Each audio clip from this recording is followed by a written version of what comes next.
WBTV On Your Side Special. Facing and erasing systemic racism.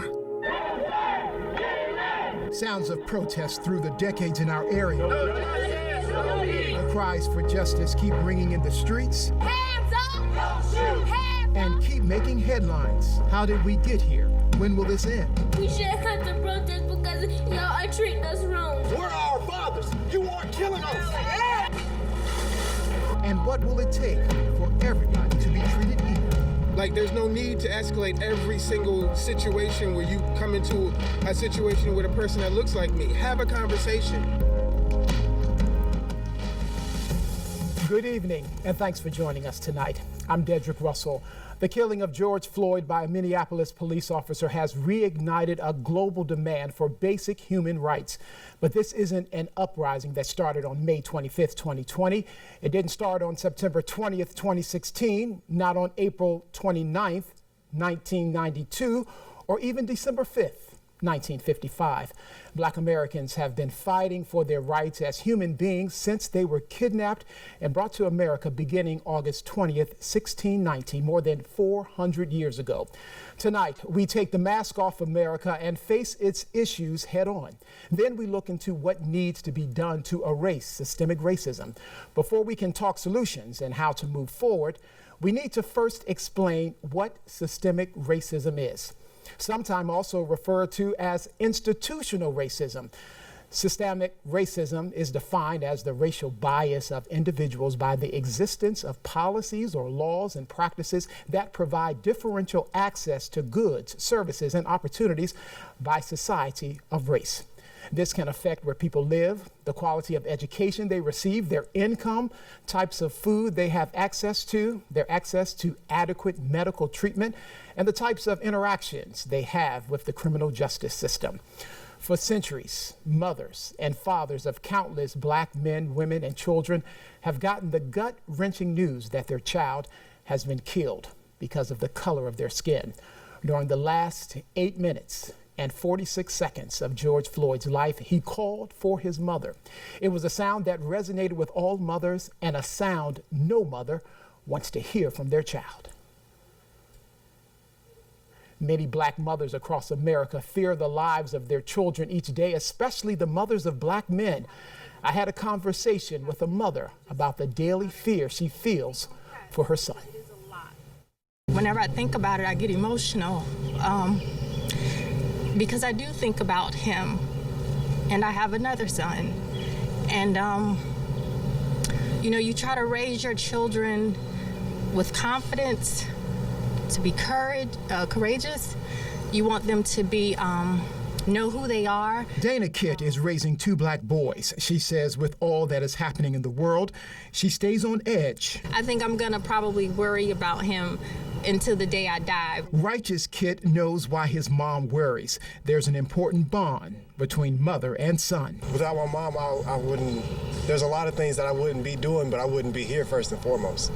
And I don't know how to completely describe how much my family and my mom means to me, because I grew up in a single parent household for the first half of my life.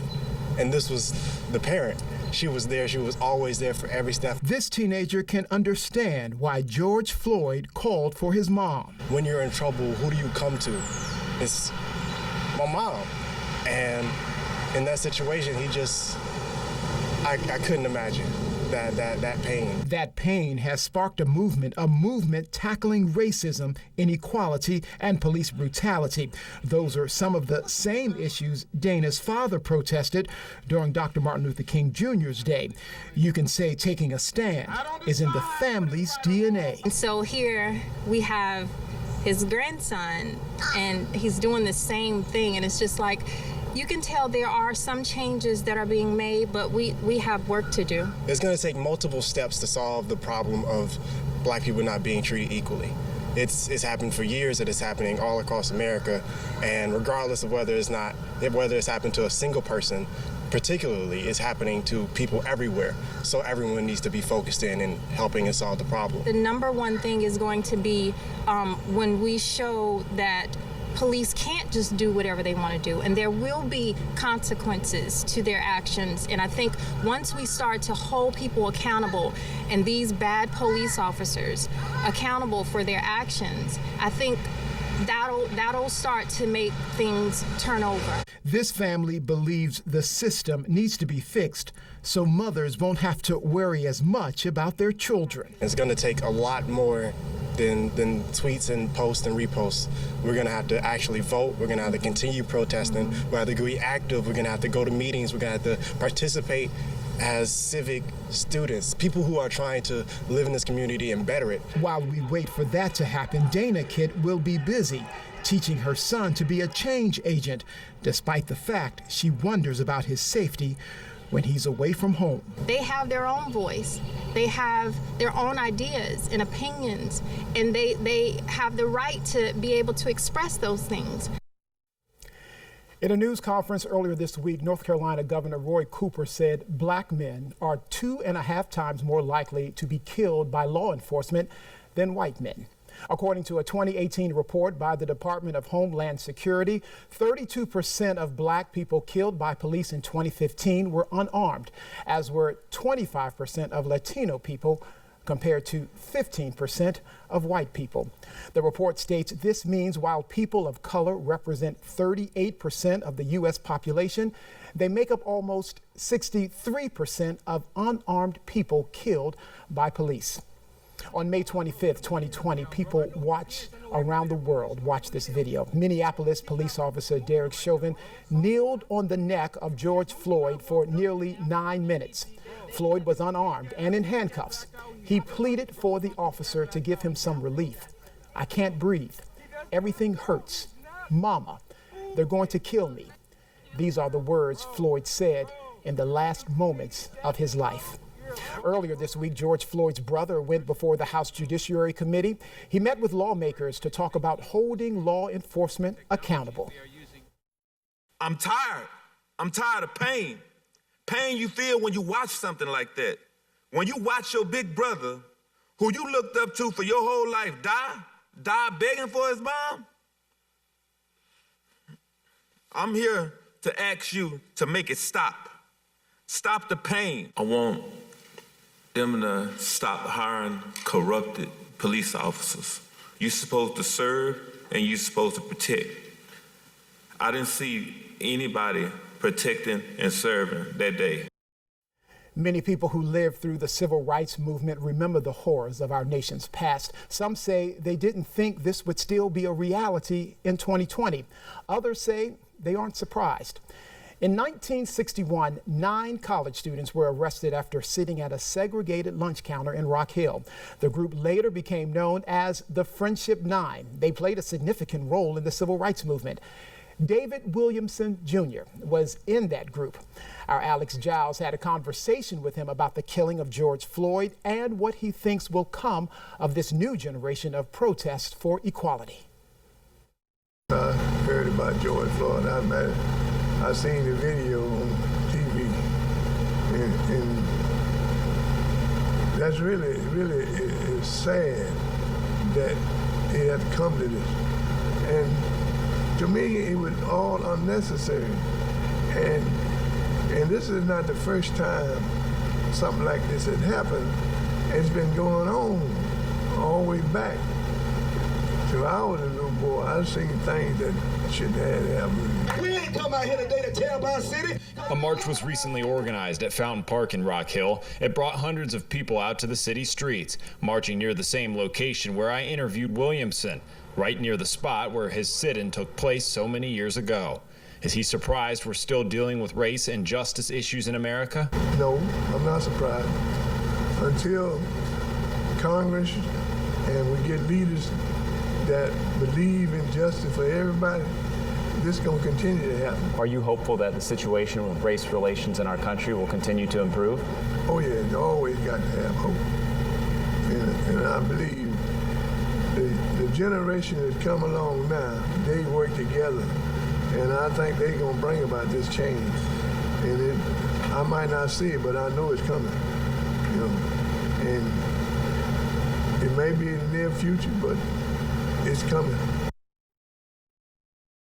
The change David Williamson Jr. is hoping for is the same change thousands of other people have been protesting for since the killing of George Floyd. But people we've talked to say there is something different about this crowd of protesters. We're seeing people of all races, ethnicities, socioeconomic backgrounds, and religions out on the front lines. Together, they are chanting Black Lives Matter, demanding law enforcement be held accountable, calling for the erasing of systemic racism after centuries of oppression, embracing and uplifting one another. WBTV's veteran reporter Steve Crump has seen it all. He has reported on civil unrest for years. Recently, I had a conversation with him about what's been going on. The first question I asked, after all the years of injustice, why has this movement hit a nerve with so many? Here's his answer. I think it's timing. You know, the phrase that I keep hearing over and over on the networks from city to city goes back to that Fannie Lou Hamer saying, which is, I'm sick and tired of being sick and tired. And I think that you find that this particular generation is sick and tired of what has attempted to happen in the past with previous efforts. And the reality is the temperament of this generation is far different than what we saw, say, in the 1960s. You go back to the early 1960s and everyone wants to bring up Dr. King, but I will from this standpoint, which is many of those demonstrations were nonviolent. But at this time where you see that level of looting, the vitriol, the burning police cars, you can tell that times have obviously changed, and so have the attitudes of those seeking change. Yeah, and are you concerned that when you see those looting and burning of buildings that people will lose the message of why people are out there demonstrating? I think in some ways, yes. You know, the question that I've always asked myself is, so what is the sense of empowerment when somebody breaks a window and, say, grabs a six-pack of beer or a pair of tennis shoes? Does this protest and this unrest, does it feel different than the other protests you have covered? I think it has. I mean, some of the earlier protests that I remember covering, I remember being in Atlanta for several days when they had riots there back in the early 90s after the Rodney King situation happened there. You know, and at the end of the day, you have to kind of figure out what is it these people want. Coming up. The same violence that is being perpetuated against them is being perpetuated against us. The only difference is our stories don't get told. Black women on the front lines of the protest say as they fight for black men, they worry who they can call on to fight for them. Plus, what is the path toward erasing systemic racism? I'm asking leaders and experts. As we head to break, we want to take a moment to remember those whose deaths have sparked a call for change.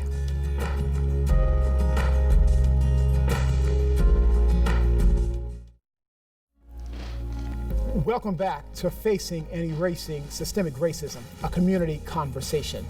Along with George Floyd, Ahmaud Arbery, Trayvon Martin, and many others, protesters want to make sure we don't forget the names of girls and women such as Breonna Taylor, Tatiana Jefferson, Sandra Bland, Aiyana Stanley Jones.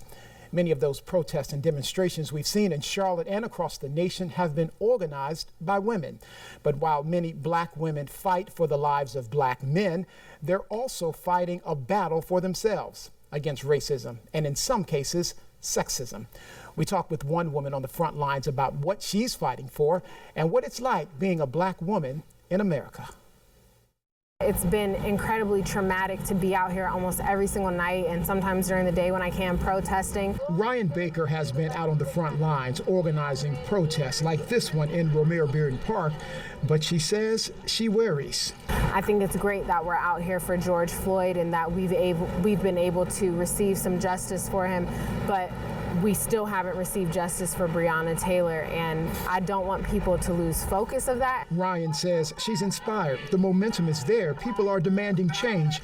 But as black women plan these peaceful protests, they're also the ones being left out of the conversation. I feel like black women are extremely overlooked in the Black Lives Matter movement. Here in the city, black women have really taken a strong stance and led a lot of these protests and made sure that we're maintaining a peaceful environment, and we're not really getting the recognition. It's something she also wants to see change. I really feel like people look to black women to be this pillar of strength, and we got it, we're strong women, you know, we can handle anything, but no one checks on us. And, you know, the question that's left for a lot of black women is, you know, when it comes down to it, when we need you, who can we call on? So while she protests, she calls on black men to step up for black women. The same violence that is being perpetuated against them is being perpetuated against us. The only difference is our stories don't get told. And everyone listening to lift up black women. Listen to black women, tell their stories, lift up their stories, say their names. Don't let them die with the cause. As thousands of people around the world take to the streets protesting for an end to systemic racism, let us not forget we're still in a global coronavirus pandemic. This brings us to another broken part of the system hindering black Americans, especially black women. Healthcare. Now, according to the National Center for Biotechnology Information, there are subtle forms of racial in healthcare. The NCBI says studies consistently show that when non-black physicians interact with black patients, implicit bias affects their behavior in ways that could negatively affect their patients. It's really, you know, sometimes people will judge you as soon as you walk in the door and they see your face. So either they're going to ignore things that you think are serious, and they really are serious, based virtually on the color of your skin, or they're going to assume that you're going to be a hypochondriac, or they're going to assume that you don't care about your family because of your race. Now look at this chart from the CDC. It shows black Americans are more likely to die at early ages from all causes compared to white Americans. The CDC says these health differences are usually because of economic and social conditions that are more among black Americans. Some of these conditions are unemployment, living in poverty, lack of access to doctors, inability to afford health care, and not owning a home. For decades, many banks denied mortgages to people, mostly people of color. It stopped them from buying homes in certain neighborhoods or getting loans to renovate their houses. It's a practice called redlining, and it was used once back by the U.S. government. Coming up, our conversation continues with the story behind this lending discrimination, how its scars remain visible in our own community today. Plus this. It is always a concern that we're looking to attack. CMPD Chief Kerr Putney talks about the policy changes he's making with his own department. And as we head to break, we want to take a moment to remember those whose deaths have sparked a call for change.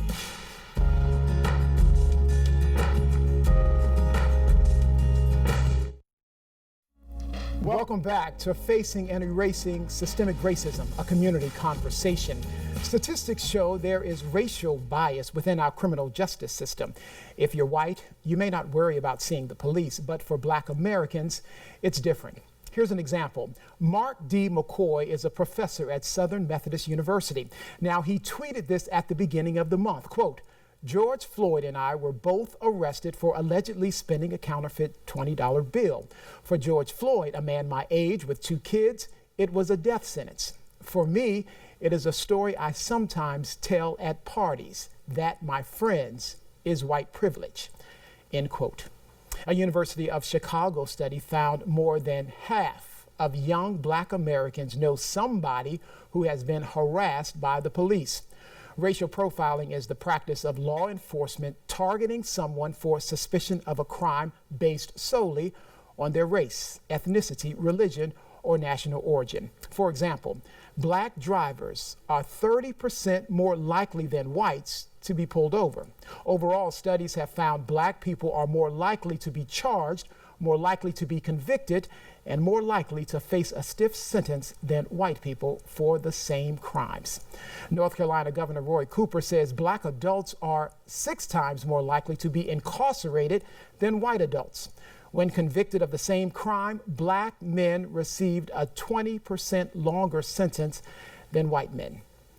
Our children are our future, and they are joining the fight against systemic racism. This week, WBTV's Alex Giles spoke with Claire Tondo. She's the 17-year-old who organized this massive protest in Uptown just a few weeks ago. Tell me about that June 2nd rally that you were a part of organizing. How did that come together? So basically, I was in my room I saw the video, and I saw that what happened on Beatties Ford. Immediately, I was like, I'm going to organize something. So I started doing that. Within the next day, somebody put me in contact with the NAACP, and I'd already had a list of who I wanted to speak and like how I wanted everything to go down. You said you work at Panera, you run track, focus on school. Why also get involved with this? A lot of people like ask me like if I consider myself an activist. I always tell them that everybody in our community should be an activist, if you think about it, because at the end of the day, I'm just a louder voice of what you should be advocating for. I don't have the privilege of ignoring the issues, being that I am a young black woman in America, so I kind of have to. It's not something that I can pick and choose or ignore, because sooner or later something's gonna affect me. Coming up. If you look in any community that you live in, you can see the effects of redlining, still, years and years later. Did you know that right now in 2020, there are still some Charlotte neighborhoods with bylaws saying only Caucasians can own homes there? Next, we look at the systemic effects of the racist home lending policy known as redlining. As we head to break, again, we want to take a moment to remember those whose deaths have sparked a call for change.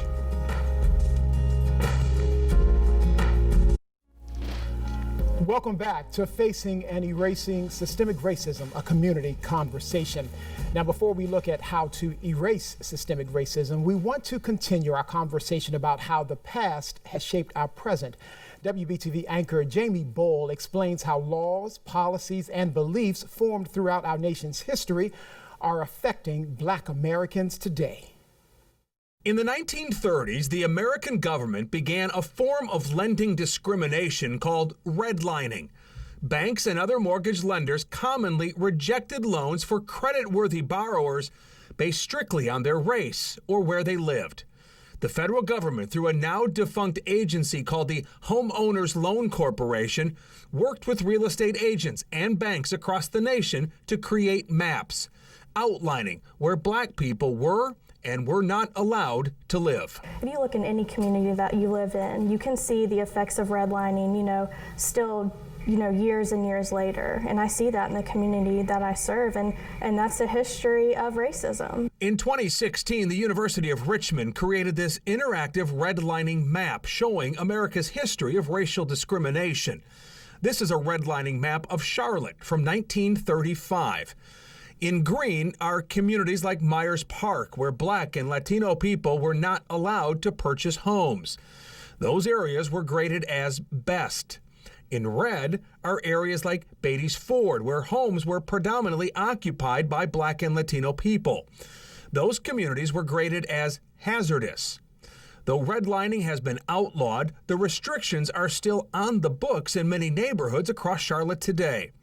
A deed restriction for a neighborhood along Lakewood Avenue still says a lot shall never be owned or occupied by a colored person. In Myers Park, deeds said homes were to be sold to Caucasians only. And it's not in effect, but that it would have to go through so many processes and procedures to get it taken out of the bylaws. Not to develop and not to give Blacks loans to where they could buy homes. And they got pushed out into a certain section, and it's been very hard generation after generation for these people to get out of it. A study by real estate brokerage Redfin found the 1930s housing discrimination policy continues to widen the racial wealth gap. It says over the past 40 years, homeowners in redline areas have earned 52% or $212,023 less in home equity compared to homeowners in green-lined neighborhoods. It reports Black homeowners are nearly 5 times more likely to own in a red-line neighborhood than in a green-lined neighborhood. The Fair Housing Act of 1968 made redlining illegal, but its effects still linger today. Part of it is because of something called educational redlining. Most of us are taught the 2 keys to wealth are education and employment, but neither of those come easy for our Black population. Here's Jamie Bowl once again to explain. $23 billion. In 2016, predominantly white school districts received $23 billion more dollars than districts that serve mostly black students. This is according to EdBuild. That's a nonprofit that studies how schools are funded. Why is that? In many places around the country, a school district's funding relies mostly on property taxes. White neighborhoods generally tend to be wealthier, which means more money for their schools. Now, think back to redlining, which we talked about a moment ago. Those neighborhoods that got segregated were put at an economic disadvantage. Since they are not as well off, their schools don't get as much funding. So what does that look like? Bigger class sizes, lower teacher wages, poorer conditions for school buildings, fewer in-class resources like books or learning tools. On top of that, black students tend to be punished more than their white peers. According to a state report, in Charlotte-Mecklenburg schools alone, for every white boy who is suspended, 10 black boys are suspended. Those suspensions have been found to hurt a student's likelihood for success. For example, a study by the University of Pennsylvania found suspensions hurt math and English test scores. The ACLU also says suspensions drive higher dropout rates. So, how do we set up our students for success? Dedrick spoke with CMS Superintendent Ernest Winston. Charlotte-Mecklenburg Schools is a microcosm of our larger society.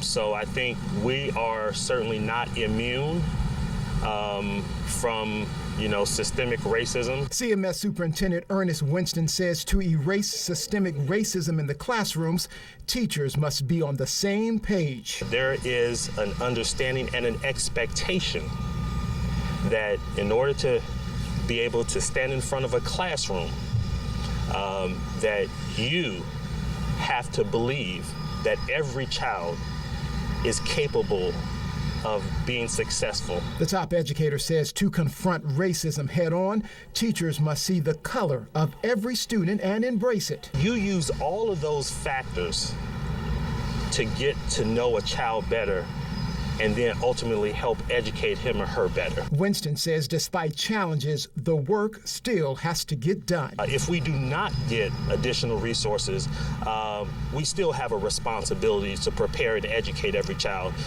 So we can't fall back on that as an excuse. It would be helpful, but we're going to continue to move in the right direction. And that direction is to set each student up for success and remove barriers in an education system that was built on separate but unequal. That means we've got to provide access, greater access. We've got to provide more resources for students who come to us with less. Because, frankly, I believe we have an obligation to do that. A diploma is the first step to a career. It is hard to make money without a job. But take a look at the unemployment rate for blacks versus whites. This data here from the Federal Reserve. The black unemployment rate has been twice that of whites for the past 60 years. There are several reasons why. One of them is that black people tend to work in less stable jobs. It's called the last hired, first fired phenomenon. Whenever the economy begins to take a tumble, the African-American unemployment rate goes up sooner than unemployment rates for white workers. And then it takes longer for that rate to go down. They also have fewer job opportunities, and here's an example of why that is. In a field experiment by the National Bureau of Economic Research, 2 people sent resumes to help wanted ads in Chicago and in Boston. For some resumes, they used African-American sounding names. For others, they used white sounding names. The resumes with white sounding names got 50% more callbacks for interviews. Dedrick? All right, thanks, Jamie. Coming up, is this time different? How do we erase systemic racism, and what will it take to keep the momentum going? I talked to the leader of a local organization dedicated to our young men of color. Welcome back to Facing and Erasing Systemic Racism, a community conversation. We've spent the past 40 minutes facing some of the issues fueling the cycle of systemic racism. We know, despite everything we've shown you, some people will still say systemic racism doesn't exist. Well, we can't change what someone believes, but we can spark a change that will stretch beyond their time. For one woman, that means changing the definition of racism. Now, Merriam-Webster's dictionary defines racism as a belief that race is the primary determinant of human traits and capacities. It says racial differences produce an inherent superiority of a particular race. But Kennedy Mincham, you see right there, says it's more than that. So she asked Merriam-Webster to change it. I basically told them that they need to include that there's a systematic oppression upon a group of people. It's not just, oh, I don't like someone. Listen to this. The editor of Merriam-Webster agreed, saying a revision to the entry of racism is now being drafted. By arming you with the facts, we can begin moving forward to erasing systemic racism. So let's talk about the next steps. Sometimes it helps to take a look back in order to move forward. So what has led to change? Well, throughout history, people have protested in the name of ending racial inequality. They knew things wouldn't change overnight, but they had goals. They knew what they wanted their era of protest to achieve. So what are the changes this new generation of protesters hope will come out of this uprising? We again turn to WBTV's veteran reporter Steve Crump for his perspective on what has been accomplished down through the years of protest and demonstrations he has covered. I think that going back to what we saw more specifically here in Charlotte, you had, going back to the 1990s, a couple of very unfortunate episodes involving Charlotte-Mecklenburg police officers killing unarmed African Americans. The two cases that stick out with me are James Willie Cooper, which I covered the night of that shooting, along with Carolyn Bedeker. I covered that shooting as well, like moments after it happened. And the reality is that was kind of a lightning rod moment within this community because you saw so many forces coming together, be it the NAACP, a lot of other organizations, and they were on a quest and they made good on it, which is by their actions of taking to the streets, showing up at city council, having productive conversations. They were able to get a citizens review board. Now, it wasn't perfect, and some people say that perhaps it was watered down. The reality is, though, through some unfortunate circumstances, they were able to affect change in that way. And even in recent years, they've tried to give those organizations, at least that citizens review board, a lot more teeth. Thank you, Steve. Let's take a look at what has changed in response to these most recent protests. Both CMPD and the Mecklenburg County Sheriff's Office have updated their policies. The Sheriff's Office has implemented a duty to intervene policy. Under it, a deputy must step in if they see another deputy using excessive force or any other inappropriate behavior. CMPD has added a duty to act section to its neglect of duty policy. It requires officers to take action to prevent harm to a person or the community as a whole. It speaks for itself. It's an example of what we as an organization want to represent to this community that we serve. CMPD Chief Kerr Putney says his department had been working on a new policy for a while, but the recent protests made the change more urgent. When WBTV's Paige Peroso sat down with the chief, she asked him, is systemic racism an issue his department needs to tackle? It is always a concern that we're looking to attack, have a gut check about what you might bring to the table bias-wise, and learn to exactly overcome that by connecting with people in a personal way, on a personal level, to overcome your biases, and that's exactly what we're doing. But we should have been having these conversations months ago, years ago, decades ago. But while I'm here in this seat, running this office and the Sheriff of Mecklenburg County, I'm going to do what I think is necessary to keep my citizens safe and law enforcement safe. Sheriff Gary McFadden says if one of his deputies does not intervene when they should, they'll be reprimanded or fired. Even if the tactic down the road is found to be within the law, it's not what we want to see. So we've already adjusted policy so that we're giving additional dispersal orders, ensuring that we're vocalizing the avenues to leave.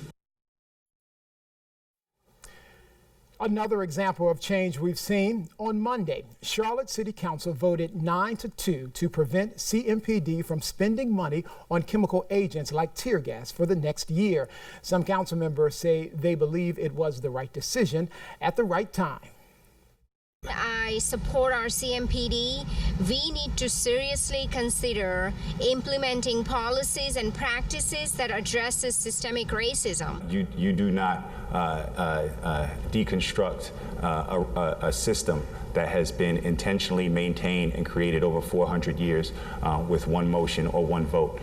This is a step. It is a significant step, but it is a step that will need much more work on a constant and consistent basis. Now, one of the co-founders of the Black Lives Matter movement says defunding the police means there's money that needs to be reallocated, money that could go toward things like mental health, domestic violence, and homelessness. One protester we talked to in Charlotte says another place those funds could go is to education. It's a lot of funding that goes towards the police and less funding that goes towards education. Half of the time, especially like in certain areas of schools, you go to schools, kids don't have certain things because CMS said they don't have money for that. But we have money to buy all these new police equipment and stuff and antagonize the neighborhood with it, but you don't have money to help raise the next future generation of doctors and lawyers. To add some perspective to what you just heard, earlier this month, Mecklenburg County commissioners withheld $11 million from Charlotte-Mecklenburg schools because the district couldn't find money in its budget to pay all hourly staff at least $15 an hour. Now, another change comes at the state level. We told you about health disparities among communities of color. It's a generational problem that's been highlighted by the COVID-19 pandemic. Well, last week, North Carolina's governor issued an executive order addressing the disparities.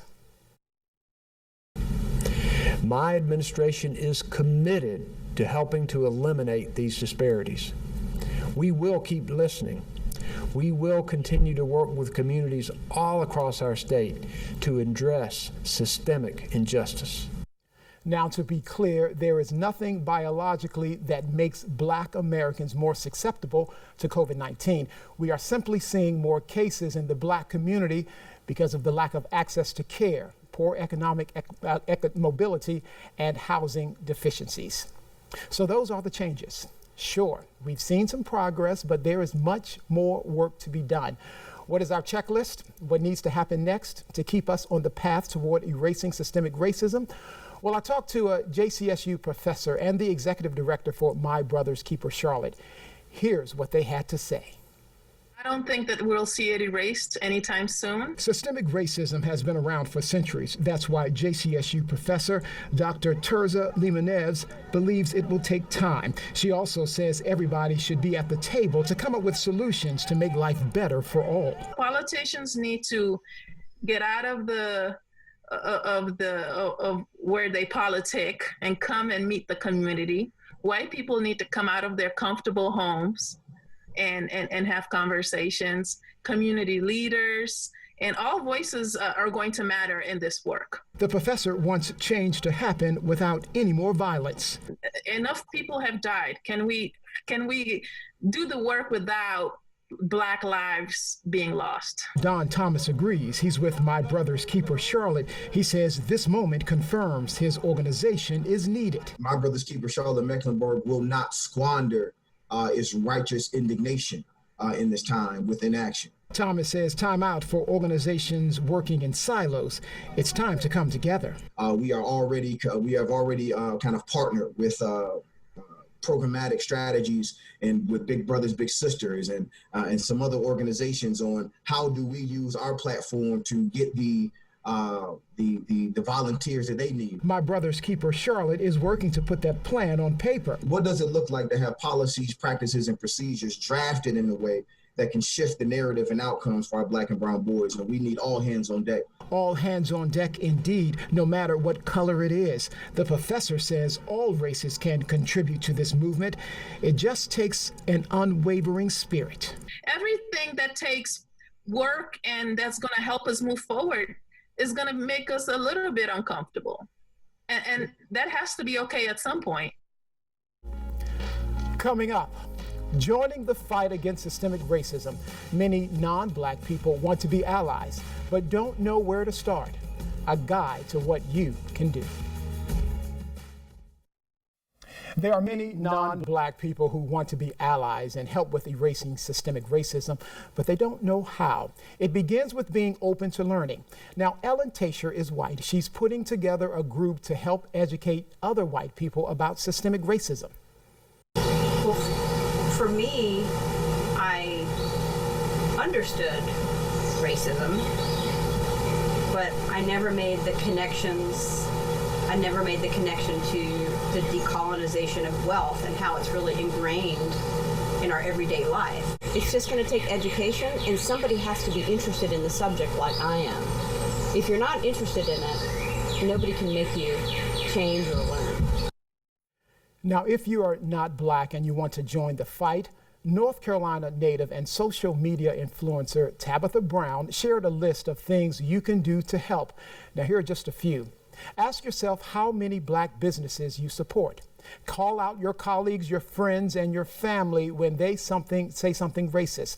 If you haven't spoken up at all since the killing of George Floyd, ask yourself why. If you feel uncomfortable using your platform to stand up for justice, ask yourself why. If you feel comfortable posting about the Women's March, the Climate March, but not justice for Black lives, ask yourself why. We leave you with this quote from writer and activist James Baldwin. Not everything that is faced can be changed, but nothing can be changed if it's not faced.